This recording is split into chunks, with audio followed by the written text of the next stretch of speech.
Speaker, the privatized Hydro One has already applied for numerous rate increases. They've invested in foreign coal-burning companies instead of Ontario families. And now they want the ability to force people who are struggling with their bills to install prepay meters. In short, the company is looking out for its own profits, not Ontario families or Ontario businesses. In fact, in Hydro One's proposal to install these prepay meters, they say that people who are at high risk for non-payment are going to be the targets. Clearly, the plan is to make money from families who are struggling and use it to line the pockets of already wealthy shareholders. Can the acting premier explain to Ontarians why the privatized Hydro One's priority is boosting its profits and not helping families and businesses keep the lights on? Thank you. Minister.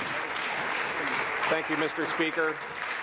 Hydro One has come forward with the voluntary winter reconnection program, Mr. Speaker, to make sure that they can help families who are struggling. They then work with those families to make sure that they can be reconnected and come up with a payment plan, Mr. Speaker. They're working hard on being a better company for families. When it comes to the prepaid meters, Mr. Speaker, since last week, everyone is well aware that this is an opt-in program.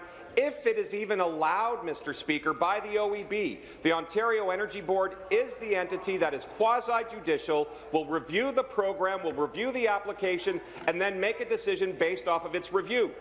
The OEB, in the past, has turned down rate applications, has turned down other types of applications like this, Mr. Speaker, because they have the best interests of ratepayers at heart. That is their mandate, Mr. Speaker. So we're going to continue to allow the OEB to do what they need to do when it comes to ensuring they protect ratepayers, Mr. Speaker. And on this side of the House, this government will continue to act to protect ratepayers. Supplementary. Mr. continues to call this plan voluntary or opt-in. Nowhere in the Hydro One proposal to install prepay meters can you find the word voluntary. What you will find is this exact quote, Speaker, and I'm quoting, "With a prepaid meter, electricity is paid up front. Once the prepaid amount is used up, power is cut off until the customer is able to load the meter with more credits." End quote. Right there, in black and white, the privatized Hydro One says it plans to use prepay meters to get around the rule in Ontario banning wintertime hydro disconnections. Instead of working with people who are struggling, Hydro One will let their meters simply run out.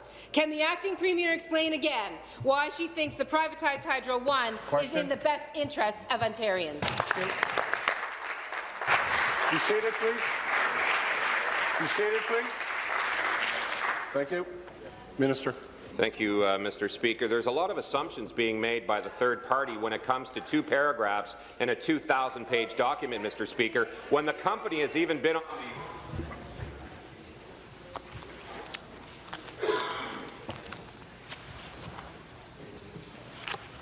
Finish, please. Thank you, Mr. Speaker. And the company is on the record saying this is not the intention of that 2 paragraphs, Mr. Speaker. The intention is to give people choice, Mr. Speaker, something that party has never done when it comes to the electricity sector. Even their pie-in-the-sky plan, Mr. Speaker, doesn't offer choice. It even excluded looking at helping low-income individuals, Mr. Speaker, but not us, Mr. Speaker. We made sure we brought forward the OESP program, which actually helps low-income individuals. We brought forward a 25% reduction for all families right across the province.